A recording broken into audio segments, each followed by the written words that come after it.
नीतीश कुमार 10 अप्रैल को राज्यसभा में शपथ लेने जा रहे हैं। सीएम नीतीश कुमार के दिल्ली जाने की तैयारी अब शुरू हो गई है। इसके साथ ही बिहार में एनडीए की नई सरकार को लेकर कवायद भी तेज हो गई है। सूत्रों के हवाले से क्या बड़ी खबर आ रही है, सबसे पहले आप रिपोर्ट देखिए, फिर खबर तो समझिए।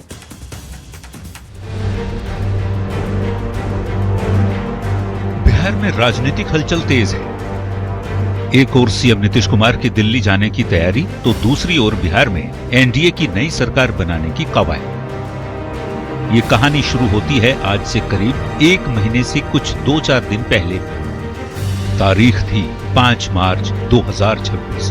नीतीश कुमार ने जैसे ही राज्यसभा के लिए नामांकन किया, तो इसी के साथ ये साफ हो गया कि अब नीतीश कुमार राज्यसभा के जरिए केंद्र की राजनीति में जाएंगे।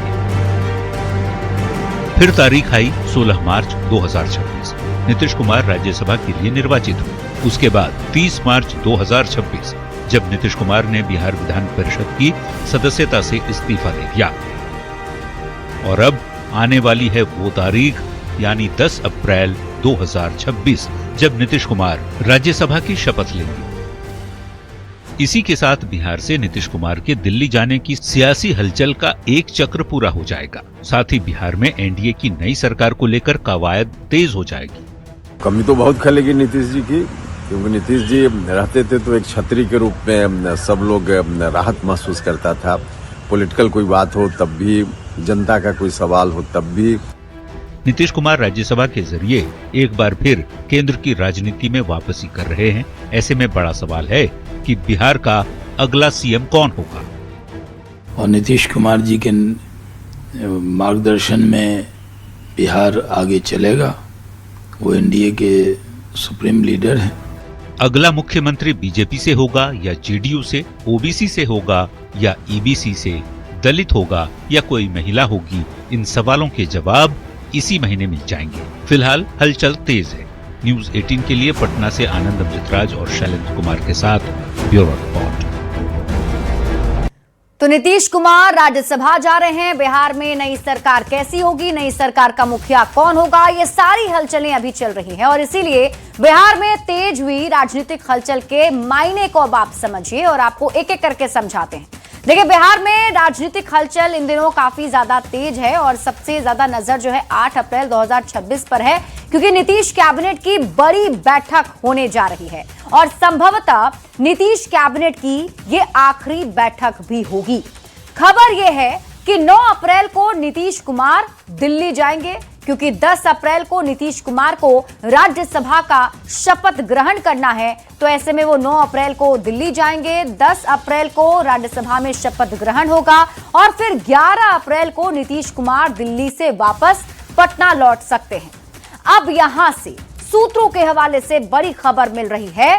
खबर यह है कि 11 अप्रैल को ही एनडीए विधायकों को पटना में रहने का निर्देश दिया गया है। और ऐसा तब होता है जब कोई बड़ा निर्णय होने वाला होता है। तो ये संकेत यही दिए जा रहे हैं कि कुछ बड़ा होगा और सूत्र बता रहे हैं कि 12 और 13 अप्रैल को सीएम नीतीश कुमार बड़ी बैठक बुला सकते हैं। बिहार में राजनीतिक हलचल किस तरीके से तेज है, उसे आप ऐसे समझिए कि सूत्रों के हवाले से जानकारी मिल रही है कि बैठक के बाद नीतीश कुमार इस्तीफा दे सकते हैं और इसी के साथ नई सरकार गठन की प्रक्रिया जो है बिहार में वो शुरू हो जाएगी।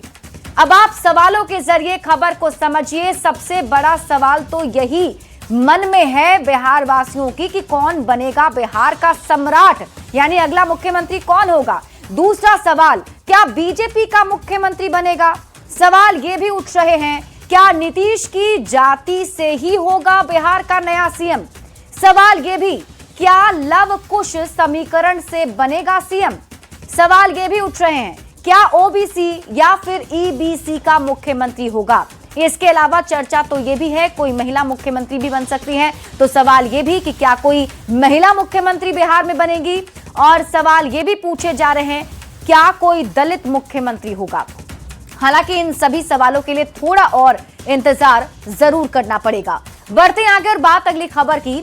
शराबबंदी पर तेजस्वी यादव के वार पर एनडीए नेताओं ने पलटवार किया है। जीतन राम मांझी ने पूछा कि तेजस्वी बताएं, बालू और शराब माफिया कौन है।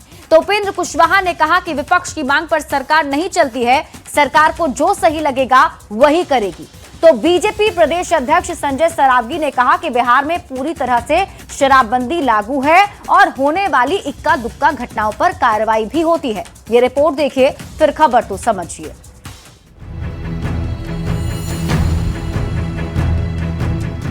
मोतिहारी की घटना के बाद एक बार फिर शराबबंदी पर सियासत तेज है। सोमवार को नेता प्रतिपक्ष तेजस्वी यादव ने सोशल मीडिया पर लंबा चौड़ा पोस्ट लिखकर सरकार पर निशाना साधा था। मंगलवार को एनडीए की ओर से उसी अंदाज में जवाब दिया गया। कहीं भी लगातार कार्रवाई भी हो रही है, पदाधिकारियों पर, पुलिस पदाधिकारी पर भी कार्रवाई हो रही है, लेकिन तेजस्वी यादव की सर्टिफिकेट नहीं चाहिए। शराबबंदी को लेकर सरकार को कई बार सलाह दे चुके हम के संरक्षक और केंद्रीय मंत्री जीतन राम मांझी ने एक बार फिर मोतिहारी जैसी घटनाओं को लेकर अधिकारियों को सवालों के घेरे में खड़ा किया, लेकिन तेजस्वी पर तंज कसना नहीं भूले। दिल पर हाथ रख करके वो बोले, बालू माफिया कौन है और शराब माफिया कौन है? वो सब उन्हीं के आदमी हैं, वही लोग गड़बड़ करते हैं। चोर मचावे शोर। तेजस्वी यादव पर आरएलएम सांसद उपेंद्र कुशवाहा ने जोरदार पलटवार करते हुए कहा है कि विपक्ष की मांग पर सरकार नहीं चलती, सरकार को जो सही लगेगा वही करेगी। सरकार को जो उचित लगेगा, जनता की भावना को देखते हुए उस हिसाब से सरकार निर्णय लेती है। 1 अप्रैल 2016 को महिलाओं की मांग पर नीतीश कुमार ने शराबबंदी लागू की। हर तरह की कवायद के बावजूद हर रोज शराब की खेप पकड़ी जाती है। समय समय पर जहरीली शराब से मौत के मामले भी सामने आते रहे हैं और हर नई घटना के साथ ही नए सिरे से सियासी बयानबाजी तेज हो जाती है। न्यूज 18 के लिए गया से एलन लीली और पटना से धर्मेंद्र कुमार के साथ। तो जहरीली शराब को लेकर के अब शराबबंदी पर सियासत शुरू हो गई है। हम आपको पूरी खबर समझाते हैं कि इस पर किस तरीके से पक्ष और विपक्ष में वार पलटवार चल रहा है। देखिए, शराबबंदी पर सियासत शुरू तब हुई जब तेजस्वी यादव ने सबसे पहले इस पर सवाल उठाया और सरकार को इसे लेकर के जवाब भी मांगा। तेजस्वी यादव ने सवाल उठाया, फिर उन्होंने शराबबंदी को फेल बताया और ये भी कहा कि ये संस्थागत भ्रष्टाचार है। अब तेजस्वी यादव ने जैसे ही आरोप लगाए तो एनडीए की तरफ से पलटवार करना शुरू कर दिया गया। केंद्रीय मंत्री जीतन राम मांझी ने पलटवार किया, जिसमें उन्होंने कहा कि तेजस्वी बताएं शराब और बालू माफिया कौन है? सारे माफिया आरजेडी के लोग ही हैं। इसके बाद तेजस्वी यादव के आरोप पर उपेंद्र कुशवाहा ने भी पलटवार किया। उन्होंने कहा कि विपक्ष के कहने से सरकार फैसला नहीं लेगी, बल्कि राज्य के लोगों के लिए जो अच्छा होगा उसके हिसाब से सरकार फैसला करती है। फिर तेजस्वी यादव के आरोप पर संजय सरावगी बीजेपी के प्रदेश अध्यक्ष ने भी पलटवार किया, जिसमें उन्होंने कहा कि शराबबंदी लागू है, इक्का दुक्का घटनाएं होती है तो सरकार उस पर भी कार्रवाई करती है। अब आप खबर तो समझिए, शराबबंदी पर सियासत जारी है इसलिए क्योंकि मोतिहारी की घटना सामने आने के बाद बयानबाजी तेज हो गई। मोतिहारी में जहरीली शराब से 10 लोगों की अब तक मौत हुई है। इसमें नेता प्रतिपक्ष तेजस्वी यादव ने सबसे पहले सवाल उठाया था और जो नेता हैं वो अपनी अपनी सुविधा के अनुसार अब बयान दे रहे हैं। तेजस्वी यादव आरोप लगा रहे हैं तो एनडीए की तरफ से इसका जवाब भी दिया जा रहा है। बढ़ते हैं आगे और बात अगली खबर की। गया जी से आपको एक ऐसी तस्वीर दिखाते हैं जो न सिर्फ आपके दिल को झकझोर देगी बल्कि स्वास्थ्य व्यवस्था पर भी बड़ा सवाल खड़ा करती है। मगध मेडिकल कॉलेज और अस्पताल में एक बीमार दादी को स्ट्रेचर तक नसीब नहीं हुआ और फिर जो हुआ वो सिस्टम की सच्चाई बयां कर गया। ये रिपोर्ट देखिए, फिर खबर तो समझिए। मेरी दादी है, कमल हेयर मांगने पे बोल रही है कि यहाँ पे व्हील चेयर अवेलेबल नहीं है। तो हमको लास्ट में फिर अपना स्कूटी पे बैठा के ले जाना पड़ रहा है। क्या ये तस्वीरें किसी फिल्म की कहानी नहीं, ये हकीकत है उस सिस्टम की जो इलाज का दावा तो करता है लेकिन जरूरत के वक्त हाथ खड़े कर देता है। गया जी के मगध मेडिकल कॉलेज अस्पताल में जहां बीमार दादी सांस लेने के लिए तरस रही थी, वहां उनके पोते को स्ट्रेचर तक नहीं मिला। देखिए, एक पोता अपनी बीमार दादी को वार्ड से बाहर स्कूटी पर बिठाकर ले जा रहा है।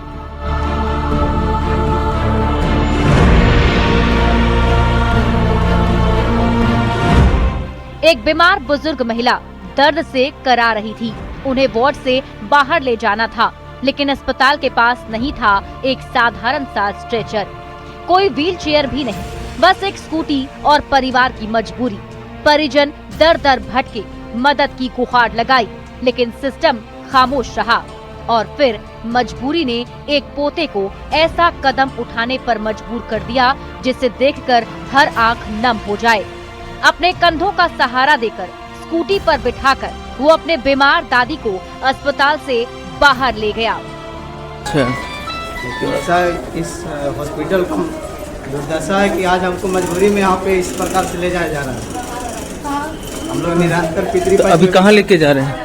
इनको दूसरे डॉक्टर के पास एडमिट करेंगे। यहाँ से बोले कि ले जाओ, यहाँ से ले जाने बोले। यहाँ पे डॉक्टर अवेलेबल नहीं है। सोचिए, जहाँ एम्बुलेंस, स्ट्रेचर और इलाज की सुविधा होनी चाहिए, वहाँ एक पोता अपनी दादी के लिए खुद ही एम्बुलेंस बन गया। ये सिर्फ एक घटना नहीं, ये उस बदहाल व्यवस्था का आईना है जहाँ सुविधाएं कागजों में हैं और हकीकत में मरीज बेबस, जहाँ बेसिक सुविधाएं तक गायब हैं। बदहाल व्यवस्था पर न्यूज 18 के सवाल है, स्वास्थ्य विभाग कब जागेगा? कब इन गरीब मरीजों की पीड़ा सुनेगा? क्या सरकारी अस्पतालों में अब इलाज नहीं? क्या अस्पताल में स्ट्रेचर की व्यवस्था नहीं है? ये सवाल पूछती हैं और जवाब मांगती हैं। दादी की सास और विभाग की चुप्पी, कौन जिम्मेदार है? न्यूज 18 के लिए गया जी से एलन लीली की रिपोर्ट। तो ये तस्वीर कई सवाल खड़े करती है। स्कूटी पर बिहार के स्वास्थ्य सिस्टम वाली खबर को अब आप समझिए, क्योंकि इस तस्वीर ने कई सारे सवाल खड़े कर दिए हैं और सिस्टम की पोल भी खोल दी है। इस खबर को समझने से पहले आप ये जान लीजिए, क्या बजट की कमी है बिहार में जो इस वजह से प्रॉब्लम आती है? तो आइए पहले बिहार में स्वास्थ्य विभाग के बजट को समझ लेते हैं। 2024-25 में स्वास्थ्य विभाग का जो बजट है वो 14,932 करोड़ रुपए था, जो 2025-26 में बढ़कर करीब 20,037 करोड़ रुपए हो गया। जबकि 2026-27 में बिहार के स्वास्थ्य विभाग का बजट करीब 21,270 करोड़ रुपए हो गया। नीतीश सरकार स्वास्थ्य पर कितना खर्च करती है, इसको समझने के लिए 2004-5 के बजट को समझना जरूरी है। तो जेडीयू का यह दावा है, तब स्वास्थ्य विभाग का जो बजट था वो महज 705 करोड़ रुपए का था, जबकि मंगल पांडे ने 2020 में दिए गए अपने एक बयान में कहा था कि 2004-2005 में बिहार में स्वास्थ्य विभाग का बजट महज 278 करोड़ ही था। अगर जेडीयू के ही आंकड़ों को मान लिया जाए तो 2004-2005 के मुकाबले 2026-27 में बिहार के स्वास्थ्य विभाग का बजट जो है वो 28 से 30 गुना बढ़ गया है और ये बढ़कर 21,270 करोड़ रुपए हो चुका है। अब आप सोचिए जरा, लोगों के स्वास्थ्य पर अब की सरकार पहले से कितना ज्यादा खर्च करती है। तो अब आपके दिमाग में ये सवाल उठ रहा होगा कि जब बिहार सरकार स्वास्थ्य पर इतना रुपए खर्च करती है तो फिर मरीजों को कई बार एम्बुलेंस क्यों नहीं मिल पाती? क्या बिहार में एम्बुलेंस की कमी है? तो इसको समझने के लिए ये समझ लेते हैं कि बिहार में कितनी सरकारी एम्बुलेंस है। तो आपको बता दें कि बिहार में बेसिक लाइफ सपोर्ट वाले एम्बुलेंस की संख्या करीब 1,941 है, जबकि एडवांस लाइफ सपोर्ट वाली करीब 576 एम्बुलेंस है, जिनकी संख्या इसी साल और ज्यादा बढ़ने वाली है। अब एक और आंकड़े पर गौर कर लीजिए। समझने वाली बात यह है कि बिहार में कितने लोगों को फ्री एम्बुलेंस की सुविधा है। तो आपको बता देते हैं, 2024-2025 में करीब 14.3 लाख मरीजों को फ्री एम्बुलेंस की सुविधा मिली है। 2025-26 में जनवरी तक करीब 15.9 लाख मरीजों को फ्री एम्बुलेंस की सुविधा मिली हुई है। तो ऐसे में खबर को आप सवालों के जरिए समझिए। तो फिर आखिर मरीज को बार बार ये प्रॉब्लम क्यों होती है? कई बार ऐसा देखने को मिलता है कि स्ट्रेचर की कमी होती है, एम्बुलेंस नहीं मिल पाती है। अब ये लापरवाही का एक कदम हो सकता है। बढ़ते हैं आगे और बात अगली खबर की। नालंदा में एनआईए और एटीएस की संयुक्त छापेमारी में अवैध हथियार और कारतूस के एक बड़े नेटवर्क का खुलासा हुआ है। 6 अप्रैल को करीब 7 घंटे तक बिहार शरीफ समेत 6 ठिकानों पर छापेमारी की गई। जांच एजेंसियों को इनपुट मिला था कि ज्वेलरी शॉप और गन हाउस की आड़ में अंतर्राज्यीय स्तर पर हथियार और कारतूस की सप्लाई की जा रही है। छापेमारी के दौरान कई डिजिटल साक्ष्य और दस्तावेज भी बरामद किए गए हैं, जिसके आधार पर अब पूरे नेटवर्क की जांच तेज कर दी गई है। यह रिपोर्ट देखिए, फिर खबर तो समझिए।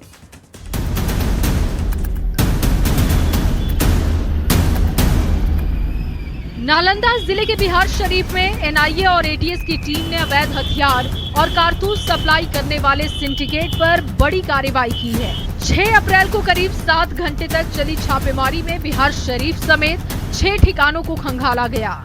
जांच में खुलासा हुआ कि अपराधी सतेंद्र सिंह ज्वेलरी शॉप की आड़ में हथियार और कारतूस का नेटवर्क चला रहा था।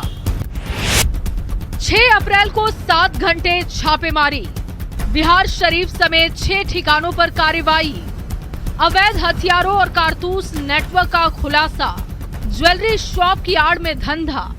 जांच एजेंसियों के मुताबिक यहां से AK-47 के कारतूस सहित कई देसी और विदेशी हथियारों की अवैध खरीद फरोख्त की जानकारी मिली।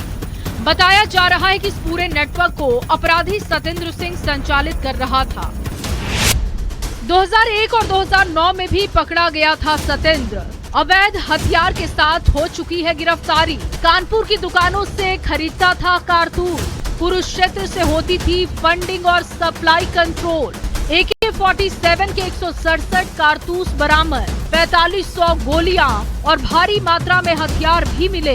कानपुर से नालंदा लाई जा रही थी खेप। छापेमारी के दौरान सतेंद्र सिंह के ठिकानों से कई डिजिटल साक्ष्य और एक डायरी बरामद की गई। जांच एजेंसियां अब इन दस्तावेजों के आधार पर पूरे नेटवर्क को खंगाल रही हैं।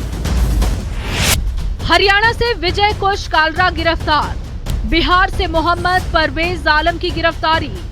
शशि और रवि रंजन भी पुलिस के हत्थे चढ़े। पिछले साल 4 साथियों के साथ हुई थी गिरफ्तारी।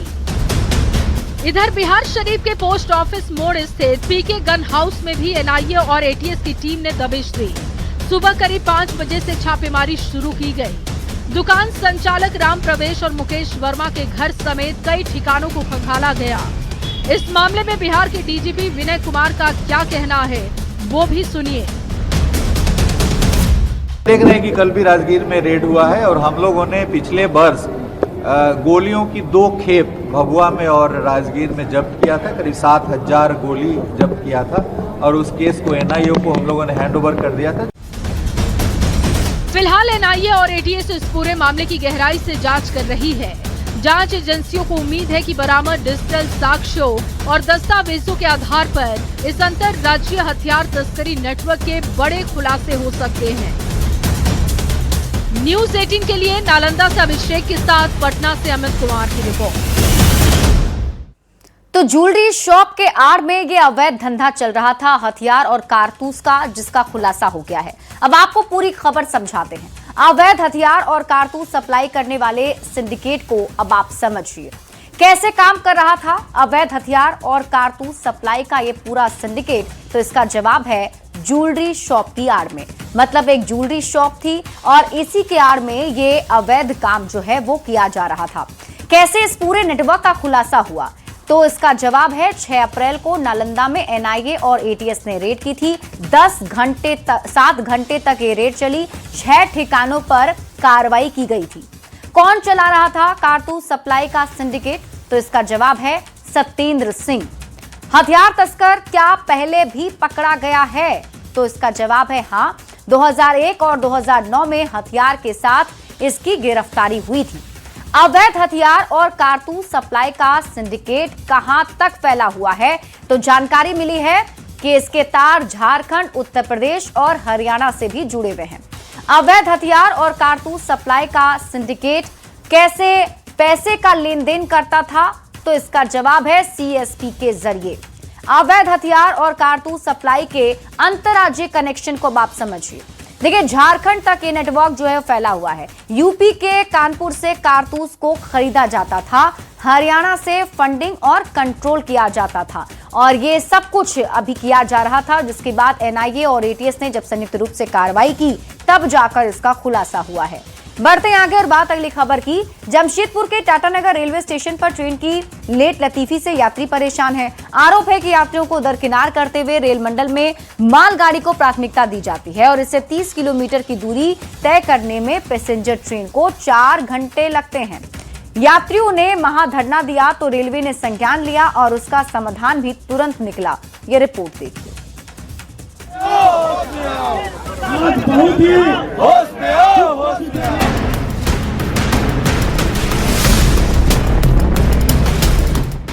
जमशेदपुर का टाटा नगर रेलवे स्टेशन, यहां से सैकड़ों गाड़ियां हर दिन आती जाती हैं, लेकिन ट्रेन की लेट लतीफी से यात्री परेशान। यात्रियों ने रेलवे को सिस्टम में सुधारने के लिए अल्टीमेटम भी दिया, लेकिन कोई सुनवाई नहीं हुई, जिसके खिलाफ मंगलवार को टाटा नगर रेलवे स्टेशन पर धरना दिया गया। धरने का नेतृत्व जेडीयू विधायक सरयू राय ने किया। आरोप है कि रेल प्रशासन मालगाड़ी को प्राथमिकता देता है और यात्री ट्रेन की अनदेखी कर रहा है, जिससे 30 मिनट में पूरी होने वाली यात्रा 3 से 4 घंटे में पूरी हो रही है। यात्री गाड़ियां समय पर जमशेदपुर स्टेशन पर पहुंचे।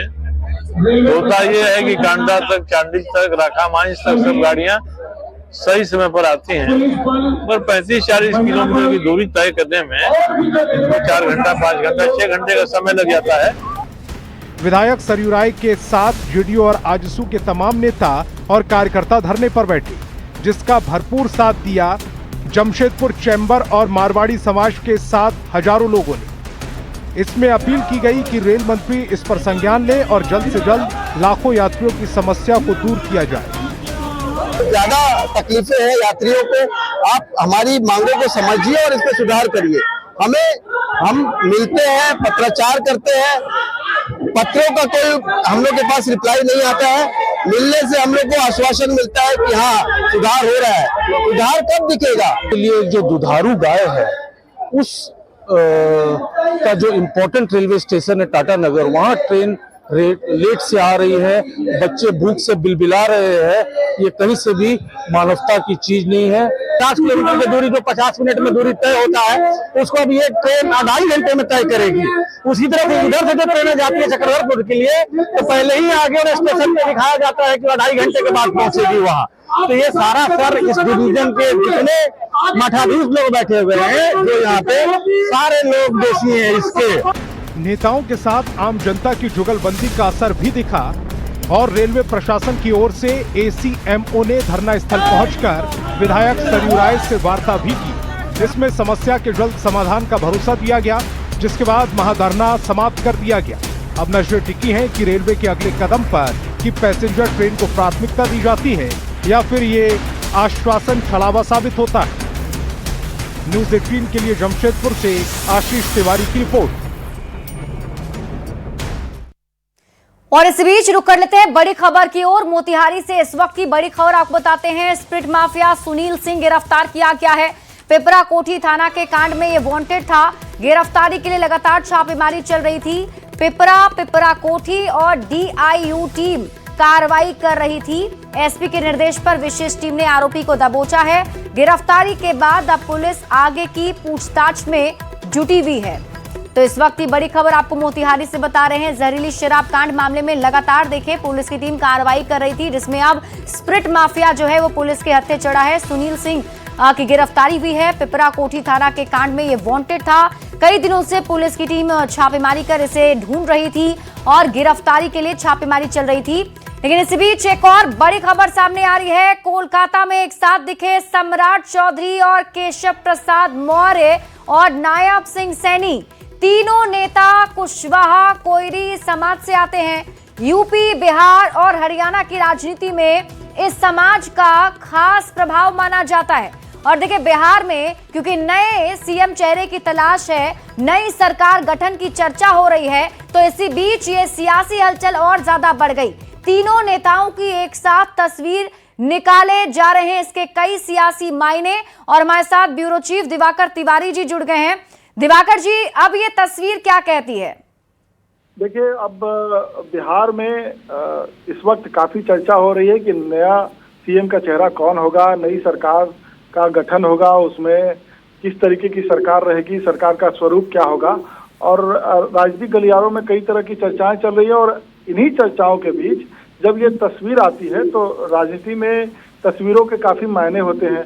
और जब एक ही समाज के तीन जो है बीजेपी के अलग अलग 3 राज्यों के प्रमुख जो है सरकार में शामिल प्रमुख जो है चेहरे दिखाई दे, तो कहीं न कहीं वो एक इशारा करते हैं, राजनीतिक गलियारों में जो चर्चा चली है उसको हवा देते हैं। सम्राट चौधरी जो बिहार में बीजेपी कोटे से सबसे बड़े पोजीशन पे हैं, यानी कि सरकार में मुख्यमंत्री नीतीश कुमार हैं, तो उसके बाद जो है डिप्टी सीएम के तौर पे सम्राट चौधरी शामिल हैं बिहार की सरकार में। दूसरी तरफ आप देखिए केशव प्रसाद मौर्य जो उत्तर प्रदेश में कोयरी कुशवाहा समाज के कद्दावर नेता माने जाते हैं और उनकी भी उत्तर प्रदेश में नंबर 2 की हैसियत है। हरियाणा में नायब सिंह सैनी मुख्यमंत्री हैं और जब जाटों के खिलाफ एक सामाजिक आधार तय करने की बात हुई तो कुशवाहा और यादव समाज के लोगों को बीजेपी ने इकट्ठा किया और नायब सिंह सैनी को मुख्यमंत्री की कमान सौंपी, मुख्यमंत्री पद पर बैठाया। तो ऐसे में ये तीनों तस्वीर आती है तो राजनीतिक गलियारों में कई तरह की चर्चाएं चल रही हैं। कुछ ही दिनों का वक्त बचा है, नीतीश कुमार जैसे ही राज्यसभा की सदस्यता की शपथ लेंगे और उसके बाद वो मुख्यमंत्री पद त्याग देंगे। उसके बाद मुख्यमंत्री पद के चेहरे की तलाश होगी और ये माना जा रहा है कि सम्राट चौधरी मुख्यमंत्री की जो रेस है, मुख्यमंत्री पद की रेस है, उसमें सबसे आगे हैं। तो ये तस्वीर खामोशी से कई सवालों के जवाब देती है। ठीक है दिवाकर जी, बहुत बहुत शुक्रिया इस जानकारी के लिए। तो ये तस्वीर हम आपको दिखा रहे हैं 3 नेताओं की तस्वीर, और ये तस्वीर कोई आम तस्वीर नहीं है। और जैसा कि हमने आपको बताया कि राजनीति में हर एक तस्वीर और टाइमिंग के काफी ज्यादा मायने होते हैं, तो ये तस्वीर भी बहुत कुछ बिहार की आने वाली राजनीति को लेकर के संकेत दे रही है।